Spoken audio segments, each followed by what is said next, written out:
इसमें सबसे जो बड़ा कारण था कि हम लोग के पास लैंड रिकॉर्ड है जो अपडेटेड नहीं है। खतियान जो कैडस्ट्रल सर्वे हुआ वो काफी लंबे वक्त के वक्त तक पहले हुआ है और उसके बाद आरएफ सर्वे हुआ तो वो भी पूरी तरह से कंप्लीट नहीं हो पाया था। कुछ कुछ जिलों में है तो ये जरूरी थी समय के हिसाब से भी कि सर्वे कराया जाए और राज्य सरकार इसके लिए काफी समय से प्रयास भी कर रहा था। नमस्कार, आप देख रहे हैं बक्सर तक। चलिए नजर डालते हैं आज की खबर पे। बक्सर, जैसा कि आप सभी जानते हैं कि बिहार में भी भूमि सर्वे का काम चल रहा है। जमीन विवाद को निपटाने के अलावा राज्य सरकार की जमीन की स्थिति का पता लगाने के लिए जमीन का सर्वे कराया जा रहा है। गाँव से लेकर शहर तक इस बात को लेकर आपाधापी मची है कि सर्वे का काम कैसे होगा। शहरों में रहने वाले लोगों गाँव जाने की तैयारी में है तो गाँव के लोग समझ नहीं पा रहे हैं कि ये सब होगा कैसे। हर रैयत को इस जमीन सर्वे में भाग लेना है, हर रैयत को अपनी जमीन का सर्वे कराना है, लेकिन इसको लेकर टेंशन की कोई बात नहीं है। इस सर्वे में क्या क्या कागजात लगेंगे वो पूरी तरह से डीएसपी राकेश कुमार ने क्लियर किया है। आइए आप भी देखिए और अपना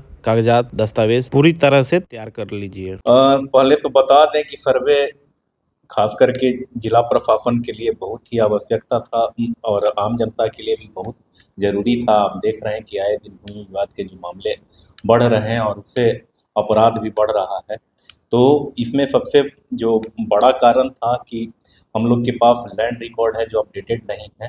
खतियान जो कैडस्ट्रल सर्वे हुआ वो काफ़ी लंबे वक्त के वक्त तक पहले हुआ है और उसके बाद आरएफ सर्वे हुआ तो वो भी पूरी तरह से कंप्लीट नहीं हो पाया था। कुछ कुछ जिलों में है तो ये जरूरी थी समय के हिसाब से भी कि सर्वे कराया जाए और राज्य सरकार इसके लिए काफ़ी समय से प्रयास भी कर रहा था।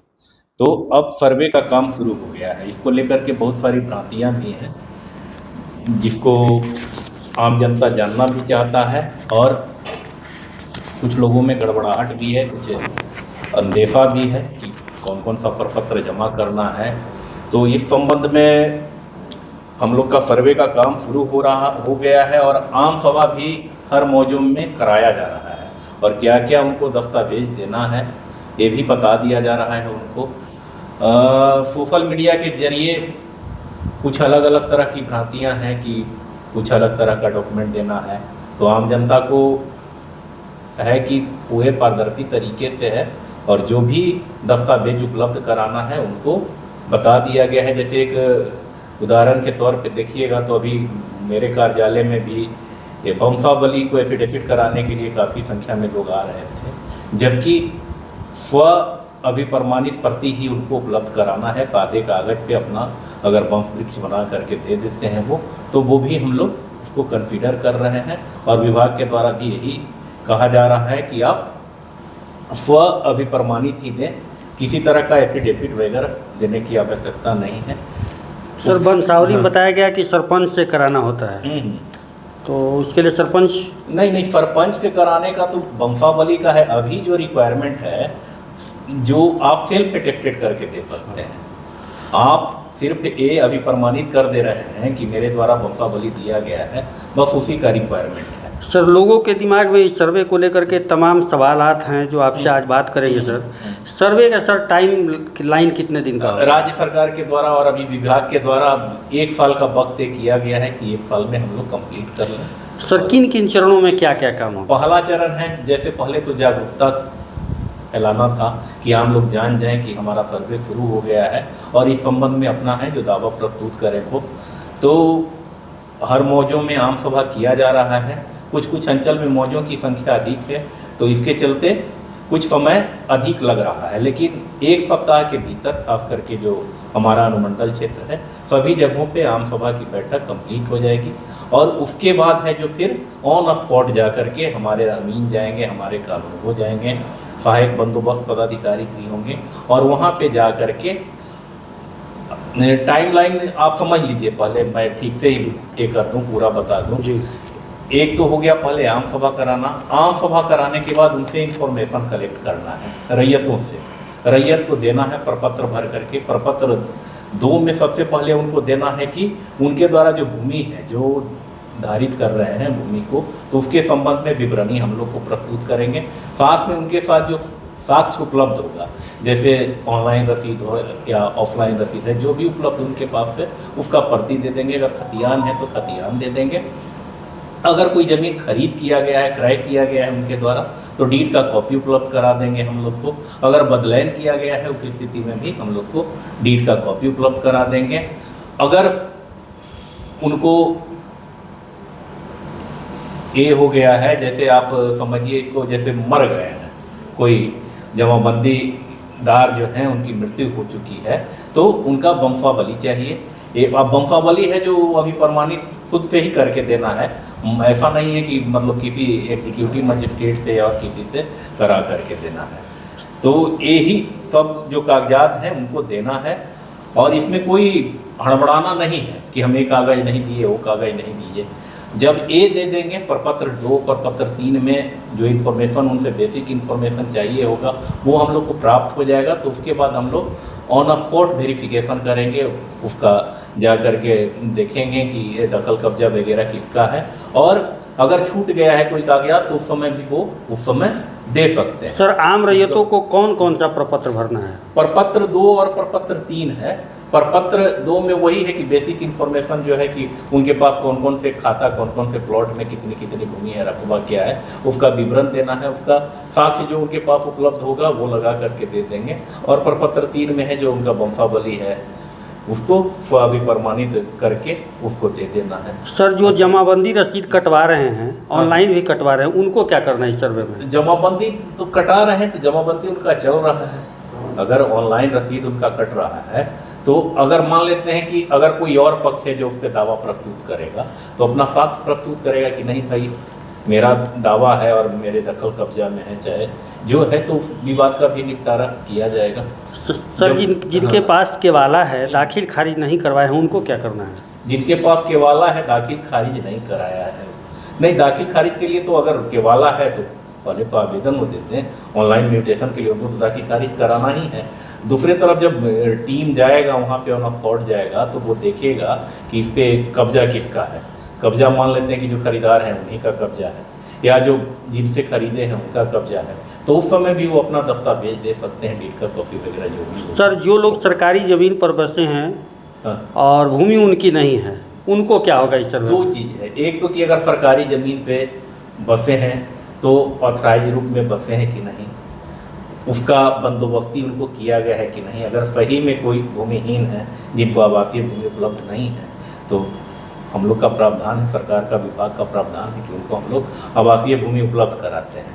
तो उनको हम लोग वासीगत पर्चा या बंदोबस्ती पर्चा वगैरह हम लोग निर्गत करते हैं। अगर नहीं है तो अभी तो अतिक्रमणकारी के रूप में वो है। हम लोग का अभियान बसेरा 2 भी चल रहा है। अभी आप देखे होंगे कि लगभग 1 सप्ताह पहले ही हम लोग 300 लोगों को पर्चा दिए हैं और बाकी लोग को भी दे रहे हैं। तो उसके लिए क्या करना पड़ेगा सर? उसके लिए वो दखल कब्जा तो उनका है ही, वो दिखाएंगे कि मतलब भाई हम यहाँ कितने दिनों से रह रहे हैं, तो जाएगा, टीम तो देखेगा ही, और सही में है कि नहीं है इसकी भी जांच जरूरी है।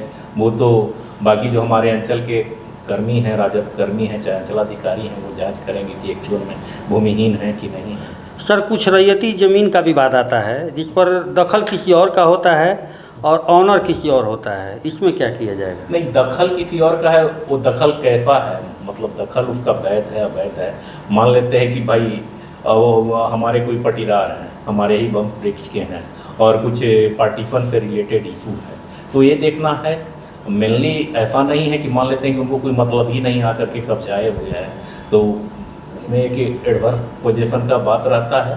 तो ये सब समस्याओं को सुना जाएगा और विस्तृत तौर पे सुन करके ही उनको मौका उपलब्ध कराते ही 2-3 चरणों में फाइनलाइजेशन, तो आगे की बहुत लंबी प्रक्रिया है। सर, कुछ ज़मीन है जो दादा के नाम से ज़मीन है और परिवार में 10 लोग हैं और खतियानी ज़मीन है, तो ये सर इसका समाधान कैसे वो होगा? बम वृक्ष अपना देंगे बना करके कि ये है, और साथ में जो है एक शेड्यूल बना करके दे देंगे। जैसे आपसी बंटवारा करते हैं तो हम लोग ये है जो स्टाम्प पेपर पे करके देते हैं कि इतने इसमें हिस्सेदार हैं और इनका भूमि ये है, तो आपसी सहमति से सब लोग साइन करके दे देंगे उसी को।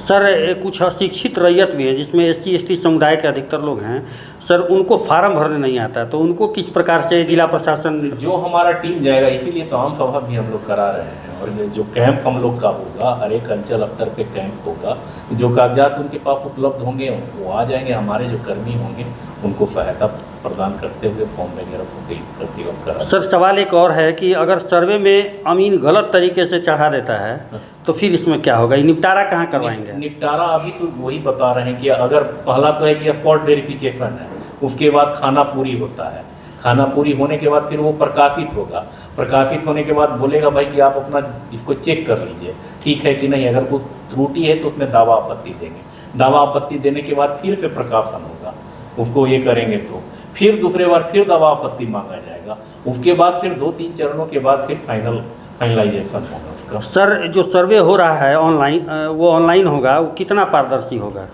सर्वे पूरी तरह से पारदर्शी होगा, इसीलिए तो हर लेवल पे चेक एंड बैलेंस है, उसमें कोई ये वाली बात नहीं है, संशय की स्थिति कोई नहीं है।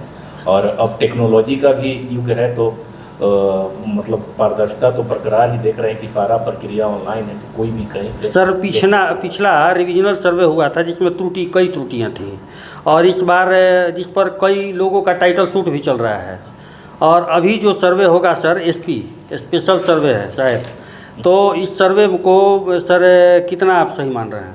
नहीं, सर्वे तो हम लोग की पूरी कोशिश है कि चूँकि सारा विवाद का कारण यही है, तो विभाग का तो पूरी कोशिश है कि हम लोग सर्वे कराएं और पूर्णतः पारदर्शी तरीके से कराएं, लिमिट टाइम में कराएं और सारा विवाद खत्म हो।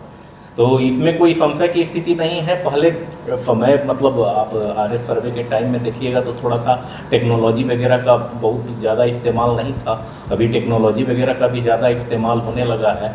तो मान लेते हैं कि यहाँ कोई नहीं भी है, बाहर भी है, तो जब पब्लिश होगा ये तो बाहर से भी देख सकते हैं, दावा आपत्ति कर सकते हैं।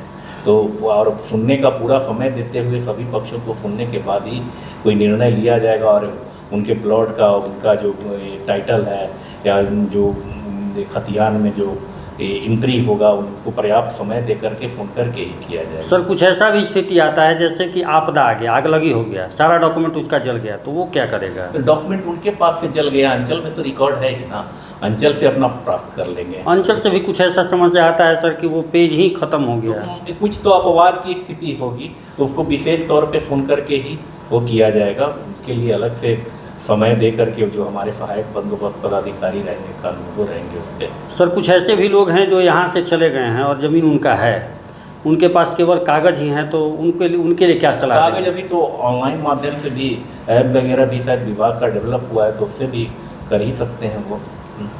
बहुत बहुत धन्यवाद सर। धन्यवाद।